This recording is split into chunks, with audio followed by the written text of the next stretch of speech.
Selamat malam para pemirsa, ketemu lagi di Hot Room dengan saya Hotman Paris. Kasus tipu-tipu travel umroh terjadi lagi, bahkan sudah ada kasus yang sampai diputus sampai Mahkamah Agung, tetapi tetap terjadi lagi. Kali ini melibatkan suatu perusahaan bernama PT Naila yang telah menimbulkan korban dan kerugian masyarakat diduga hampir 100 miliar. Dan anehnya, kasus ini sudah terjadi sejak September tahun lalu. Ada yang tidak bisa berangkat, ada yang sudah berangkat tapi di Saudi tidak dapat hotel dan penginapan. Tapi di mana pengawasan Kementerian Agama? Kenapa sampai bisa terulang terus? Inilah Hot Room, tipu-tipu travel umroh.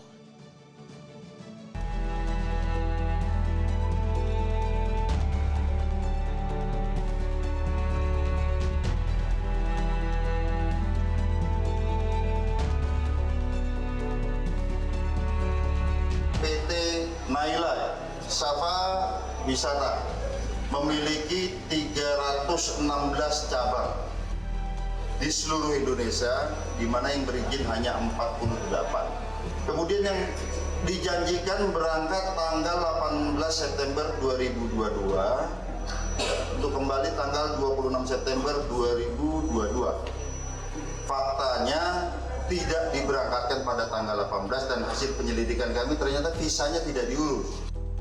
Yang lebih fatal lagi, setelah sampai di Arab Saudi, sesuai jadwal akan pulang pada tanggal 7 Oktober, ternyata mereka tidak pulang. Akhirnya kebingungan di sana para jemaah menghubungi konjen RI yang ada di Jeddah, kemudian menghubungi Kementerian Agama. Dengan daya upaya dari Kementerian Agama, akhirnya jemaah bisa dipulangkan.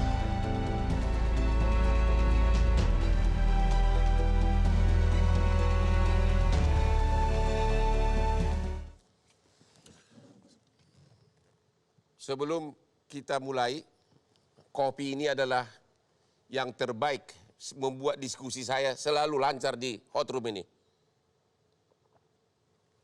Aduh. Oke, kita mulai. Kita tanya dulu pertama ke Ibu Kompol Ratna yang menangani kasus ini di Polda Metro Jaya. Bagaimana modusnya dan kenapa bisa sampai lolos di bandara? Katanya ada sistem barcode. Silakan, Bu. Ya. Awalnya perkara ini kami mendapatkan laporan dari Kemenak bahwa ada jamaah yang terlantar di Arab Saudi. Laporannya kapan? Laporannya tanggal 22 November. November tahun lalu, oke. Ya, tahun lalu. Kemudian kami tindak lanjuti dan ternyata betul bahwa terdapat 16 jamaah yang terlantar di sana. Namun demikian 16 jamaah tersebut telah dipulangkan oleh Kementerian Agama. Oke. Ya, dan kemudian proses pidananya ditangani oleh Polda Metro Jaya. Dan pengembangannya kemudian ternyata banyak korban lain. Nah, ini kami merespon ya adanya euforia dari masyarakat Ya. ketika pandemi mereka tidak dapat melaksanakan ibadah umroh. Ya. Dan kemudian ternyata ini dimanfaatkan oleh oknum-oknum gitu ya untuk mengambil keuntungan gitu. Ya. Dan kemudian pada akhirnya ternyata banyak laporan di bulan Agustus, Ya. Agustus, September, Oktober. Dan kemudian dibuatlah Satgas Mafia Umroh. Dan Oke. kemudian kami menjaring beberapa laporan di Polda Metro Jaya, itu sekitar 24 laporan polisi. Itu Atas hanya perusahaan yang sama atau ada beberapa juga yang berbeda, tetapi Oke. mayoritas adalah dari PT Naila. yang sudah jadi korban berapa? Saat ini kami sudah datakan ada 500 lebih. Dari hanya PT Naila ada 500 lebih. Iya, dari PT Naila. Dan kerugian hampir 100 M. Modusnya terutama katanya agar bisa lewat itu harus ada barcode. Bagaimana caranya menyiasati agar barcode ini nggak bisa diatasi? Nah, jadi mereka kan dijanjikan untuk berangkat pada Ya. tanggal 28 September itu. Ternyata mereka tidak berangkat karena visanya juga tidak diurus ternyata, Bang Hotman. Visanya pun tidak Visanya diurus. tidak diurus. Dan kemudian setelah waktu yang dijanjikan mereka tidak dapat memberangkatkan, kemudian mereka diinapkan di hotel selama 10 hari. Di Jakarta? Di Jakarta, Oke. di wilayah Tangerang. Ya. Kemudian setelah diinapkan, kemudian akhirnya PT Naila ini mengurus visanya. mengurus visanya dan kemudian akhirnya bisa berangkat gitu. Ya. Bisa berangkat tetapi mereka menggunakan QR code dari jamaah terdahulu. Jadi foto yang ada di jamaah itu foto mereka, Ya. tetapi QR code yang ada pada jamaah itu yang terkoneksi dengan Cisco Patuh ya, yang punya Kemenak, itu tidak sesuai dengan data diri. Dan itu bisa lolos. Bisa. Dan sebenarnya mereka tiketnya sudah hangus, tetapi karena mereka menambah 2,5 juta, jadi 2,5 juta, itu kemudian tiket yang hangus tersebut dapat digunakan kembali. Nah ini kami masih mendalami keterlibatan dari maskapai. Terima kasih. Sekarang ke Pak Hilman dari Kementerian Agama. Ini barcode ini kok bisa lolos? Ya, data di luarnya nama yang berangkat tapi isinya nama orang yang travel yang sebelumnya. Ya, pertama kita tahu bahwa sebetulnya semua PPIU atau PPIU, penyelenggara perjalanan ibadah umroh atau travel umroh, itu punya kewajiban, Bang, untuk mengisikan seluruh data jamaah dalam sistem kita sebelum mereka memberangkatkan jamaahnya.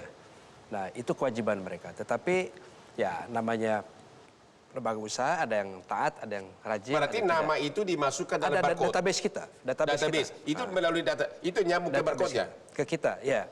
Nah, kemudian kita tahu bahwa dari fenomena yang ada seperti Naila dan beberapa yang lain, itu nampaknya ada fenomena menurut dugaan kami gali lubang tutup lubang, gitu ya. Orang yang dulu punya data tidak bisa diberangkatkan, ada yang daftar lagi, ada uang baru diberangkatkan pakai data yang lama dan seterusnya. Tetapi barcode itu tidak terkoneksi kepada paspor, ya, ataupun visa. Jadi barcode ini terkoneksi ke kantor Kementerian Agama. Kalau misalnya ditempel di bandara, langsung nyambung nggak ke sistemnya Kementerian Agama? Kalau ke sistem ke Kementerian Agama, nyambungnya ke Cisco Patuh ada. Di mana? Cisco Patuh. Di mana itu? Kementerian Agama. Itu data saja, Pak. Hanya untuk data saja. Identitas jamaah. Tidak ada misalnya mengecek duduk di kantor pada saat berangkat di bandara, benar nggak nama ini nggak ada gitu? Nggak ada. Hanya masuk di sistem ya udah gitu aja. Situ, ya. Itu nggak terlalu sangat lemah itu pengawasan. Total itu nggak ada pengawasan berarti untuk umroh. Ya ada pengawasan. Nggak ada? Ada pengawasan. Yaitu? Pengawasan dari mulai misalnya bukan hanya pada pelaksanaan, dari segi pendirian gitu ya, kemudian juga untuk pengiriman jamaahnya, kemudian pada saat di bandara kami selalu ada tim setiap hari untuk melakukan pengecekan. Ini benar nggak jamaah mana terdaftar atau tidak, gitu ya. Karena, tapi kenyataannya malah ribuan sudah jadi korban. Di mana? Di mana kehadiran Kementerian Agama selama ini? Ya. Bahkan Naila ini katanya didirikan oleh residivis yang sudah pernah dihukum atas hal yang sama. Ya betul, kami mendapatkan informasi seperti itu. Tetapi residivis itu tidak masuk di dalam struktur baik sebagai direksi ataupun sebagai komisaris. Jadi mereka di luar, Bang. Nah itu yang tidak teridentifikasi di belakang layar. Begitu? Ya, betul. Jadi sekarang ini menurut data di Kementerian Agama ada berapa ribu orang yang korban umroh ini? Khususnya dari PT Naila ini ada berapa ribu orang korban? Ya, sebagaimana karena kami terus berkonsultasi dengan kepolisian, ada 500 tadi, Bang. Dan memang dari setiap hari ada sekitar 3.000 sampai 4.000 jamaah umroh. Nah, ada beberapa belas, itu ya. Kadang-kadang beberapa belas orang yang kemudian, atau puluhan lah, 30, ada 40, yang tertipu atau bermasalah. Totalnya berapa dari PT Naila dan PT lain yang menurut data Kementerian Agama, total sekarang yang jadi korban tipu-tipu ini berapa orang? Jadi begini, saya tidak bisa menyebutkan terlebih dahulu korban yang sekarang. Karena ini kami melihat sebagai dampak dari... Terlalu banyak ya? Terlalu banyak. Dampak dari apa yang terjadi tahun 2020-2021. Terlalu banyak korbannya begitu? Ya. Sebelumnya ada 60 ribu orang tidak bisa berangkat. 65 ribu orang, aduh. 60.000 itu tidak bisa berangkat tahun 2020-2021. Nah, fenomena ini ya karena Covid ya. Tapi kemudian kita tahu banyak travel itu yang struggle dengan biaya operasionalnya, uangnya kepake, uang sudah dibelanjakan, uang sudah sewa hotel. Nggak bisa berangkat. Nggak bisa berangkat. Nah, sehingga sistemik terus bagi travel yang kurang sehat, dampaknya mereka kemudian memanfaatkan atau menutup dirinya dengan Ini kesempatan untuk menawarkan. Oke, kita istirahat dulu, kembali setelah jeda berikut ini.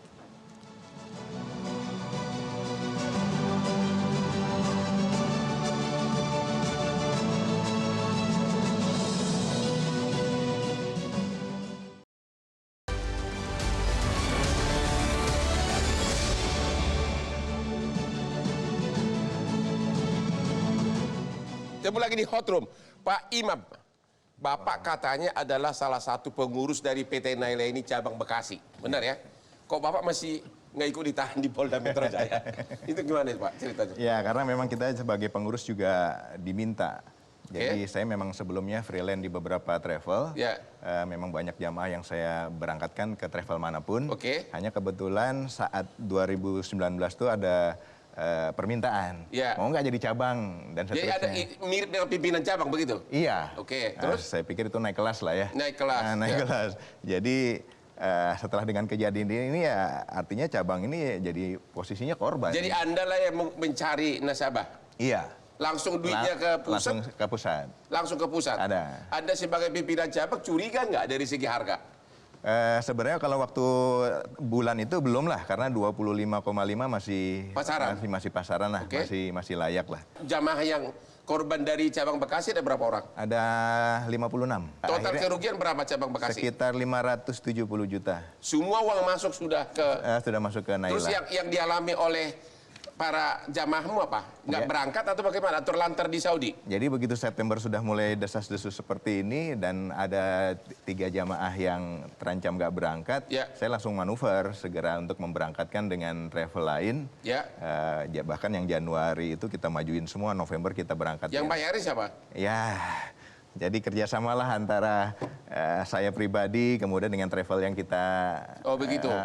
Apa jamaahnya ikut nombok nggak? Kalau jamaah enggak. Dari 56 itu ada 15 yang minta refund. Oh, minta refund. Sudah dikembalikan? Artinya kalau yang untuk minta refund, pasti akan saya upayakan untuk meminta ke travel. Dan ini prosesnya masih berlangsung. Oke, Anda katanya sebagai apa? Pengurus dari tim advokasi. Iya, benar. Ada berapa pengurus yang Anda kumpulkan? Yang memberikan kuasa ke saya ada sekitar 28. Seluruh Indonesia? Seluruh Indonesia, dan angka itu sekitar 500 orang. 500 orang seluruh Indonesia? Jadi kalau data yang di Polda tadi 500, ya kemungkinan yang banyak yang lewat saya saja. Sementara yang lain pasti lebih dari itu. Menurut perhitungan Anda, total uang yang dikumpulkan oleh PT Naila ini berapa? Kalau yang masuk data ke saya itu sekitar 80 miliar data yang masuk. Tetapi yang sungguh-sungguh memberikan kuasa ke saya dengan data dan jumlah yang lengkap itu sekitar 8 miliar. Anda yang melapor ke Polda Metro? Iya. Wah, Anda jadi pahlawan ya? Sebentar saya bisa konfirmasi dulu untuk pernyataan Kompol Ratna, karena saya belum sepenuhnya mantep gitu kalau memang kemarin pemulangan itu murni dari Kementerian Agama. Karena memang yang paling kena penalti itu adalah muasasah. Jadi ketika jamaah itu nggak pulang, muasasah yang kena. Makanya saya informasinya, muasasah menyampaikan saya bahwasanya itu peran dia. Karena kalau dia nggak ngulangin. Jadi yang ngulangin muasasah, bukan Kementerian Agama? Iya. Minta konfirmasi. Bapak yang ngulangin, yang dari Saudi itu, bukan Kementerian Agama? Ya, kita ini tugasnya untuk memfasilitasi. Memfasilitasi, tapi bukan membiayai. Bukan membiayai, karena memang untuk jamaah umroh itu tidak ada dalam koridor Kementerian Agama untuk pembiayaannya. Oh begitu, di luar kewenangan Bapak? Betul. Oke, apa yang dituntut oleh para pengurus ini seluruh Indonesia, apa yang dituntut? Dan kepada siapa dituntut? Awal-awal mereka menuntut untuk bisa diberangkatkan. Tapi dengan kasus diberangkatkan tidak ada penanganan yang baik, ditelantarkan, akhirnya mereka minta refund. Orangnya udah Pak Kompol. Karena sebelum masuk itu pun juga dia luar biasa. Setiap hari itu dia masih ngasih nasihat, masih bangunin tahajud. Tapi kalau di WA balik nggak ada jawaban. Oh begitu. Kita lihat dulu grafis berikut ini tentang rekam jejak dari Mahfud, pendiri PT Naila. Tahun 2009, Mahfud telah menjadi bos di PT GAM dengan bidang travel umroh. 2016, PT GAM dilaporkan oleh 1.000 lebih calon jamaah yang belum juga diberangkatkan dengan kerugian mencapai 30 miliar rupiah. Mahfud divonis hanya 8 bulan penjara. Padahal pasal yang dituduhkan kalau 372, 378 4 tahun ya. Setelah bebas, Mahfud mengganti nama dengan Abi Hafiz Al-Maqdisi dan membeli PT Naila Sapa Wisata Mandiri. September 2022, tim pengawas umroh Kemenak menemukan jemaah umroh PT Naila gagal berangkat. Tim tersebut lalu melakukan pendampingan agar jamaah tetap bisa berangkat. 16 September 2022, terdapat 64 jamaah yang diberangkatkan PT Naila ke Mekah tidak dapat kembali ke Indonesia dikarenakan visanya bermasalah. Terakhir 27 Februari 2023, polisi menangkap pemilik travel umroh PT Naila bernama Mahfud Abdullah dan Halijah Amin di Yogyakarta. Juga menangkap Hermansyah selaku direktur utama dari PT Naila. Pak Sigit, Anda salah satu korban dari PT GAM. Saya korban, saya bayar 2016. Ya. Ini promonya saya nggak pakai, saya bayar yang reguler normal. Ya.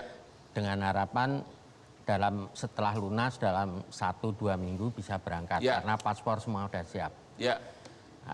Ternyata saya dapat kabar kalau kantornya itu digerebek. Oke, PT GAM ya? PT GAM. Ya. Nah, setelah PT GAM digerebek, beliau keluar. Si Mahfud ini? Ya, Mahfud ini saya dihubungin. Oleh dia lagi? Ya, tapi dia sudah ganti nama, PT-nya. Bikin PT baru? PT baru, MBZ, kantornya di Cipondoh. Ya. Nah, setelah di MBZ, dengan janji tetap tidak diberangkatkan. Nah, pada saat itu saya juga ditemuin lagi. Saya akan diberangkatkan tapi minta pinjam uang 11 juta untuk beli tiket. Nah, karena tiket yang disodorkan ke saya sama visa yang saya minta itu enggak ada. Tiketnya itu tiket mati. Ya. Ya, akhirnya saya bilang, Pak Mahfud, saya enggak mau berangkat, tarik. Ya. Ya itu nanti bisa gitu, tapi tetap nggak dijalankan, terus hilang.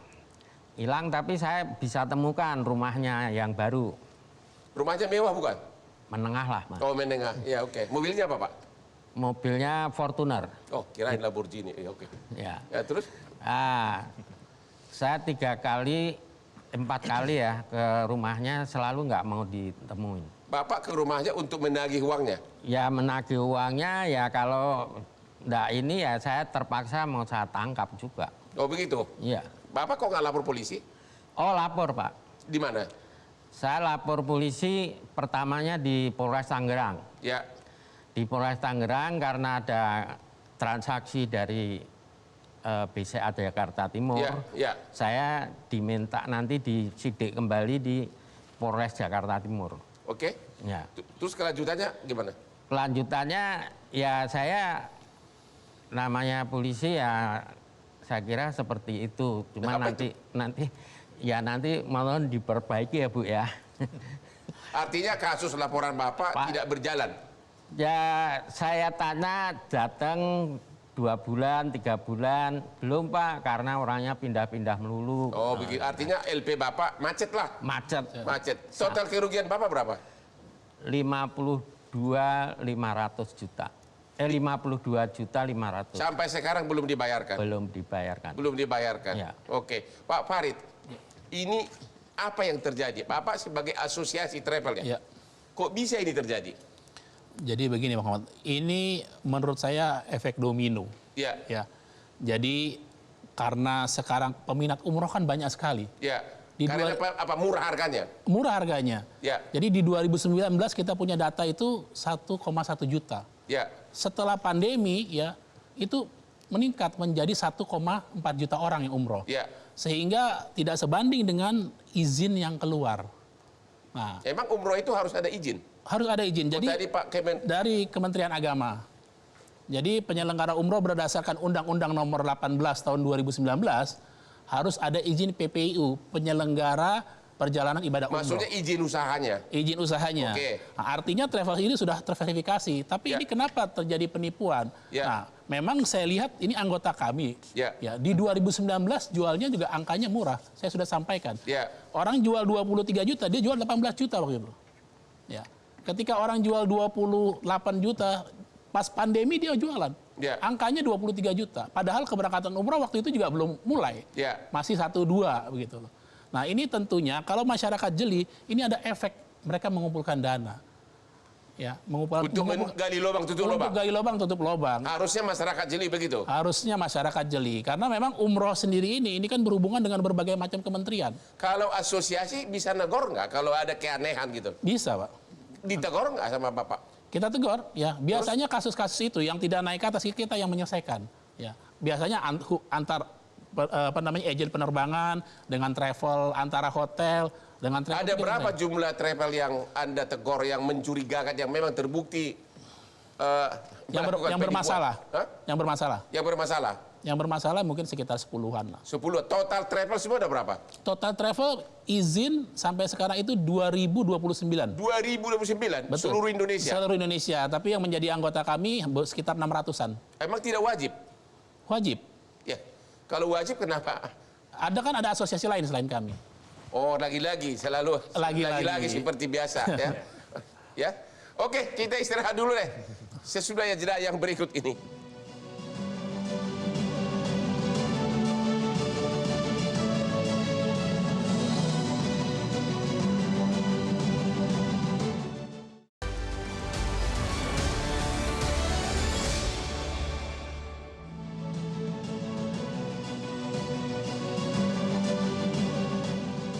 Kembali lagi di Hot Room dengan kopi kesayangan Hotman, White Coffee, membuat saya berdebat selalu jadi lancar.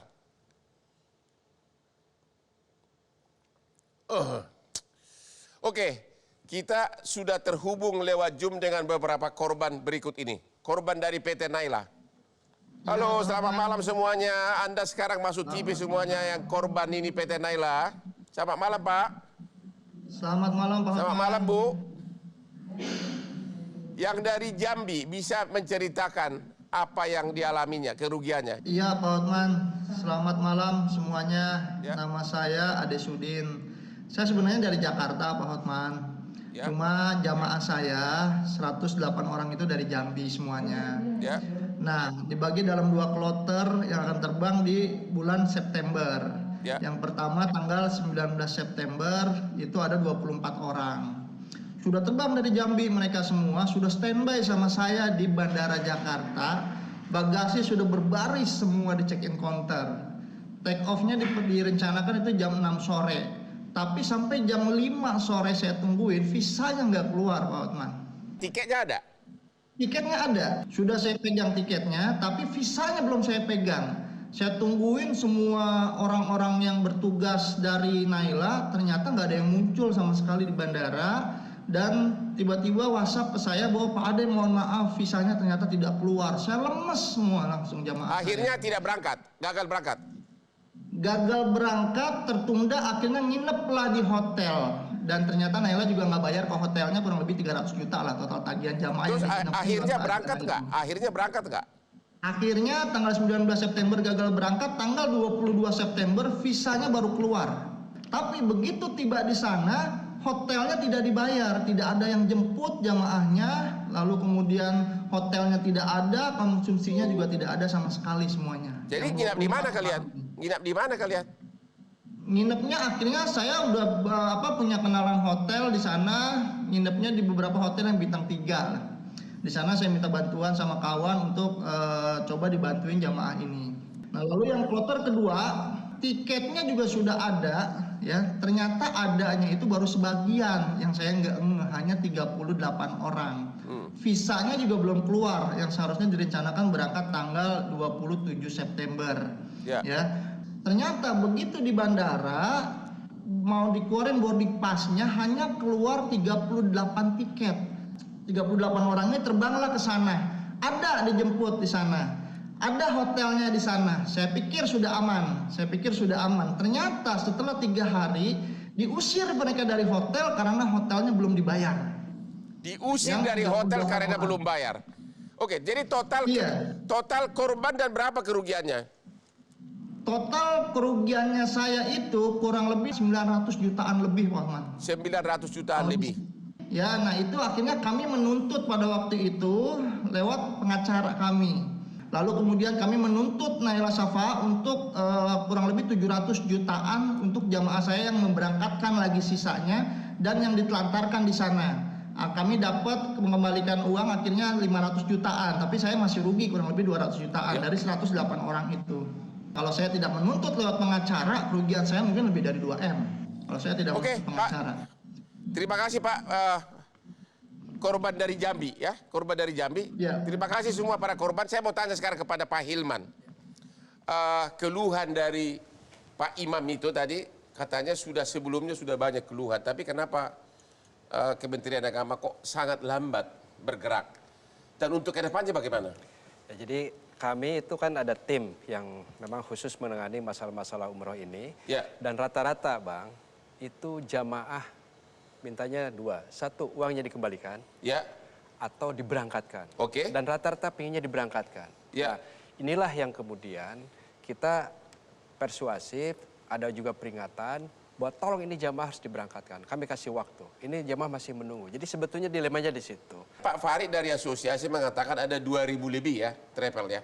2025 sampai saat ini Ya. izin Oke. umroh. Ada enggak yang sudah masuk daftar hitam ini? Ada, tapi Ada berapa? kasusnya berbeda-beda ya. Ya. Ya ada 10 yang sedang kan tergantung tingkatannya. Ada yang Ya. memang kita peringatkan lagi, ada yang akan kita blacklist, dan bahkan untuk Naila itu secara sistem dalam PPU-nya sudah kita cabut. Sejak kapan? Itu Februari. Ya. Baru Februari. Karena memang ini kami sudah, jadi kami ini yang melaporkan ke polisi karena kami sudah berkali-kali dan tidak mampu lagi menangani masalah. Masyarakat bisa tahu nggak siapa ini yang masuk daftar hitam travel ini? Bisa Pak, nanti kami Dan umumkan dari sekarang mana? terbuka dari Kemenag.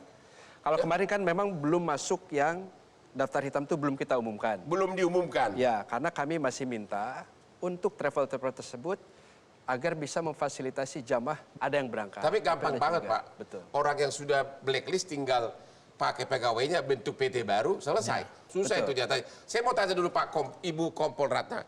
Dalam kasus PT First Travel sampai hari ini uangnya tidak kembali. Walaupun sudah ada perintah dari Mahkamah Agung di putusan PK. Dari perusahaan ini PT Naila ini ada asetnya nggak yang disita? Aset masih kita dalami karena asetnya ternyata sangat banyak. Baik itu Asetnya sangat banyak. Apa aja itu? baik itu ada ruko, kemudian ada sertifikat tanah. Atas nama PT atau pribadi? Atas nama PT. Oke. Atas nama PT, kemudian ada beberapa kendaraan juga, Ya. mobil, kemudian ada beberapa alat elektronik seperti laptop, MacBook, dan lain sebagainya. Sementara kami masih sita dokumen dan kemungkinan akan kita dalami terus aset. Kira-kira seimbang nggak? Total kerugian sama jumlah aset ada keseimbangan nggak?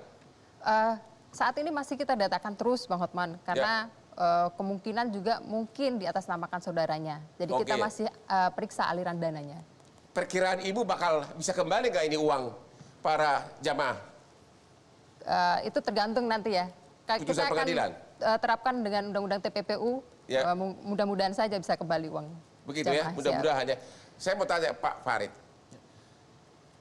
Setuju nggak kalau misalnya setiap travel umroh itu harus kasih bank garanti di Kementerian Agama?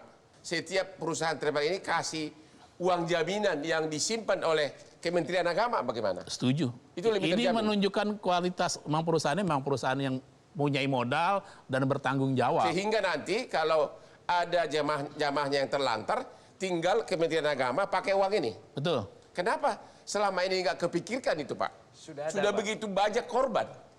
Sudah ada. Sudah ada atau baru kepikirkan sesudah Hotman Paris sarankan?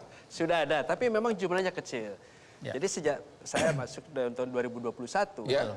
itu sudah ada bank garansi untuk PIHK yang haji khusus dan travel umroh. Cuma jumlahnya itu masih kecil. Kenapa tidak diwajibkan tanpa setor uang jaminan ke kasnya Kementerian Agama izin cabut? Kalau jaminan berapapun menurut saya, kalau memang mental orangnya, karena kan orang travel ini tidak teredukasi dengan baik. Ya. Ya, jangan keluarkan izin. Nah itu dia, mungkin verifikasi. Karena ada dua nih Bang, kalau menurut saya Ya. marketnya. Marketnya mereka yang direct kepada jamaah, sama mereka yang jualan kepada pengepul-pengepul, Ya. para tokoh-tokoh. Nah ini sebenarnya banyak masalahnya ini yang mereka yang menjual melalui toko-toko. Ya. Nah, tokoh A ya kan jual karena paketnya murah di Naila, dia datang ke Naila. Ya. Nah, ini yang perlu diinformasikan. Ada juga jamaah yang memang direct ke Naila karena paketnya murah. Kalau melalui toko kan sekaligus masuk 50 orang, 100 orang gitu loh. Maksud saya kalau setiap travel, ya perusahaan travel umroh ini setorkan misalnya 5 miliar ke Kementerian Agama sebagai jaminan selamanya. Dan oleh Kementerian Agama diumumkan di masyarakat, inilah perusahaan yang bonafit, yang pantas, yang layak untuk menjual travel seperti ini. Apa itu merupakan solusi? Salah satu solusi mungkin yang bisa didiskusikan. Bapak juga keberatan? Tidak keberatan. Ya. Tidak keberatan. Cuman kan memang ada undang-undang juga Pak Dirjen tentang kemudahan berusaha, ya kan? Yang mereka melalui OSS itu bisa semuanya online tanpa verifikasi keuangan.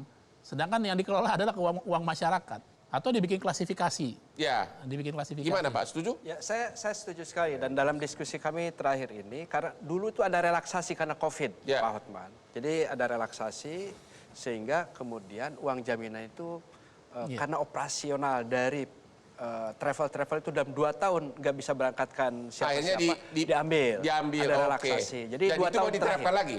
Nah ini yang akan kita terapkan sebetulnya rumusan mengenai jumlahnya. Sekarang pun masih ada, tapi jumlahnya kecil sekali. Oke, kita istirahat dulu. Setelah jeda berikut ini kembali lagi di Hot Room.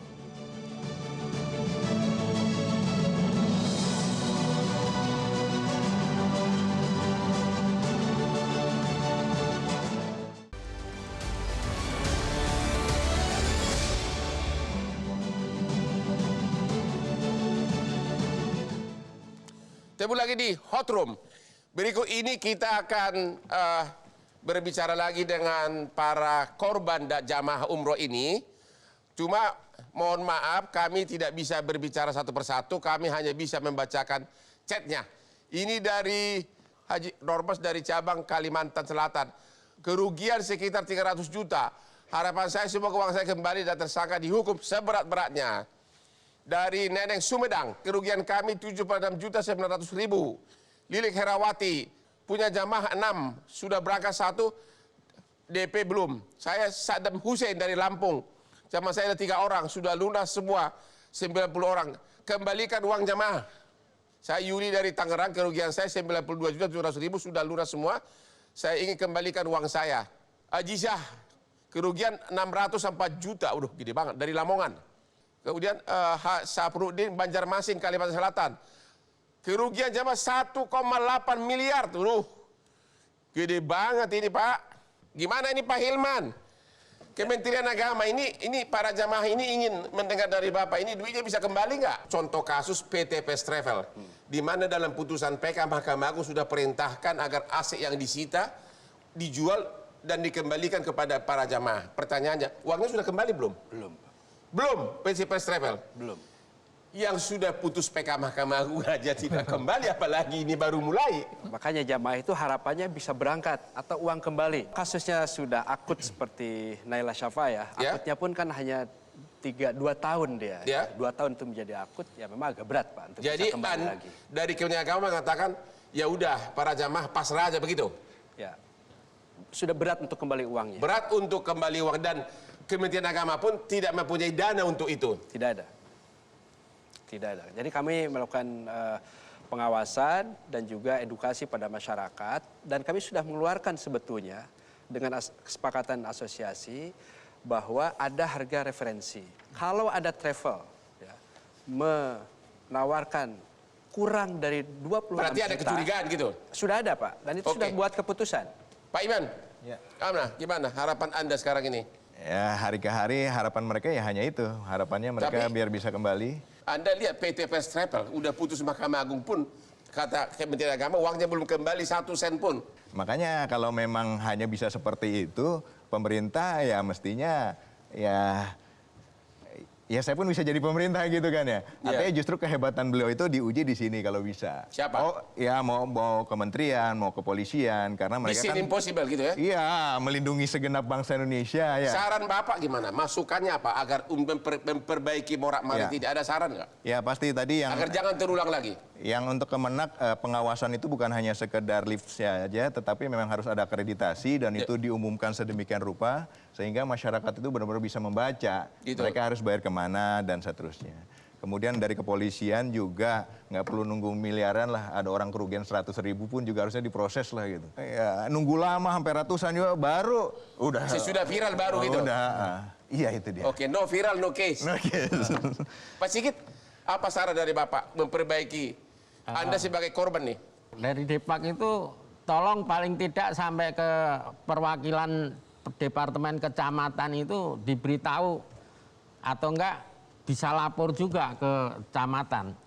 Untuk laporkan apa? Ya kalau misalkan kita udah tahu kalau apa ada kecurigaan, ada itu ya bisa lapor. Jadi karena saya pernah kumpulkan, yuk datang ke Depak. Nggak taunya wah jauh Pak, jadi macem-macem gitu. Kita ini kan jamaah, 70% itu orangnya udah sepuh Pak. Sudah? Tua. Sudah sepuh, udah tua. Jadi untuk memahami apa pengertian-pengertian itu kalau nggak ada kejujuran dari pihak travel atau ada apalagi di daerah-daerah terpencil ya itu memang benar. Maka waktu itu ya mohon maaf Bu, kalau kepolisian tuh memberikan apa email atau apa sama sekali nggak ngerti Bu ya. Saya tahun 2007 itu bawa jemaah itu mayoritas sepuh dan 20% tuh nggak ngerti bahasa. Begitu ya? Ya. Jadi tolong di samping ada ini ya saya bilang itu tadi di tingkat kecamatan atau paling dekat dengan lingkungannya itu bisa memberikan edukasi. Gini. Ya itulah masukan dari Bapak ya? Ya. Sebagai korban? Ya. Oke. Ibu Ratna, Kompol Ratna, apa solusi atau masukan dari Ibu? Untuk PT Naila ini Pak, ternyata banyak sekali laporan polisinya. Ini on proses semua Bang Hotman. Tapi baru viral sesudah di Polda Metro? Baru viral setelah kami tangkap. Oke, yang lain tidak berani tangkap? Dari bulan November sampai dengan Februari kami mencari pelaku nih, karena sangat licin Bang Hotman. Ya. Jadi tinggal di Tangerang, kemudian pindah lagi. Dan kami terus tuh kirim anggota untuk memantau Bang Hotman. Ya. Dan kesulitan kami juga berganti nama. Oke. Nah, jadi masyarakat mengenalnya itu bukan Pak Mahfud lagi, tetapi Abi Hafiz Al-Makdisi. Jadi seperti yang Pak Direktur sampaikan bahwa pola yang kami terapkan Polda Metro adalah hit and fix. Kami pukul mereka melalui penegakan hukum. Kemudian kita perbaiki. Maka itu Polda Metro menggandeng Kemenak, kemudian asosiasi juga untuk melakukan edukasi kepada masyarakat supaya mereka tidak mudah tertipu Bang Hotman. Gimana solusinya agar jangan lagi mudah tertipu oleh travel bodong begini? Nah, kita edukasi ke masyarakat bagaimana mereka tidak tergiur dengan harga murah. Mereka harus cek dulu Bang Hotman kredibilitas dari penyelenggara travel tersebut gitu. Jadi jangan mudah tergiur. Pak Farid, asosiasi, bagaimana saran terbaik agar jangan terulang lagi tipu ini? Yang pertama kita sebagai asosiasi yang menaungi penyelenggara perjalanan ibadah umroh, pertama 2 edukasi. Yang pertama kepada PT itu sendiri perusahaannya, yang kedua kepada masyarakat. Tentu masyarakat tidak mengetahui tentang kebijakan-kebijakan yang terbaru yang dikeluarkan dari kementerian, baik itu Kementerian Agama, Kementerian Kesehatan, penerbangan itu sendiri. Nah kita harus terus-menerus masif nih. Nah, kita sampaikan kepada perusahaannya dan jamaahnya. Juga kita sampaikan kepada masyarakat, kepada penyelenggara tentang tata cara pengelolaan perusahaan. Ya, ini penting kita menggandeng dengan perbankan untuk edukasi tentang keuangan. Kesimpulan terakhir agar rakyat lebih terjamin apa yang harus dilakukan dalam rencana berangkat umroh? 1, tadi sosialisasi. 2, pengawasan diperketat. Kemungkinan Satgas Anti Mafia Umroh. Terus yang ketiga, ini dari kementerian itu juga harus sampai ke bawah kepada Kanwil dan Kandepak. Ada kantor-kantor kecil travel, ada izin atau tidak izin, itu diedukasi. Sehingga nanti kalau masyarakat tingkat bawah silakan datang ke Kanwil atau Kandepak, dibantu juga dari segi harga. Masyarakat perlu curiga nggak setiap ada harga murah? Harus, karena Kementerian Agama mengeluarkan harga referensi yang sudah menjadi patokan. Gitu. Jadi harga kalau referensi sudah jauh di bawah situ, patut dicurigain. Betul. Jadi harga referensi ini harus disosialisasikan ke semuanya sampai tingkat bawah. Kalau nggak segini, Kalau bisa jangan, gitu. Kalau dia bayar di bawah itu, ya itu tanggung jawab mereka. Karena pemerintah sudah ngasih patokan baik umroh maupun haji. Cuma masalahnya ini kan rakyat seperti Pak Sigit tadi bilang, banyak yang memang masyarakat yang pendidikannya masih relatif rendah, banyak yang orang daerah kecamatan di perkampungan, benar ya? Tidak ngerti yang begini-beginian. Jadi siapa yang harus disalahkan di sini? Siapa yang harus inisiatif melindungi mereka? Peran juga Bang Hotman, di Indonesia ini kan ada ketokohan. Kadang-kadang orang berangkat umroh tuh tidak milih travel. Dia milih tokohnya nih, tokoh A, ya dia milih. Nah, ini juga harus menjadikan peran mereka, tokoh itu mengedukasi kepada jamaahnya. Kadang-kadang nggak peduli tuh travelnya apa, tapi kalau ikut sama tokoh A atau ikon A, dia pasti nurut. Nah, ini juga memang perlu tokoh-tokoh ini yang memang sudah biasa memberangkat umroh, didata oleh Kementerian Agama. Sebagaimana haji, kalau haji semua sudah terdata dan sudah pembimbing itu tersertifikasi, sehingga mereka memang yang memberangkatkan benar-benar yang mengetahui tentang pelaksanaan operasional dan lain-lain begitu. Terima kasih. Oke, kita akhiri dari diskusi kita malam ini, dan kesimpulan saya sebagai host adalah sepertinya diperlukan tindakan yang sangat radikal dari Kementerian Agama untuk memberikan perlindungan. Tidak bisa lagi biasa-biasa, apalagi tadi Pak Sigit mengatakan banyak dari peserta umroh ini adalah masyarakat yang pendidikannya masih rendah dan di daerah-daerah terpencil yang tidak mengerti apa itu pasaran harga umroh dan sebagainya. Dan yang kedua memang adalah perlu uang jaminan dari semua perusahaan travel secara cash di Kementerian Agama, sehingga setiap ada umrah jamaah yang terlantar, langsung uang ini di-cashkan. Itu berbeda dengan bank garansi. Kalau bank garansi kelamaan. Itulah salah satu solusi terbaik. Dan demikianlah akhir daripada diskusi kita ini. Terima kasih kepada semua para narasumber. Jangan lupa menonton Hot Room setiap hari Rabu jam 9 malam di Metro TV yang hot-hot.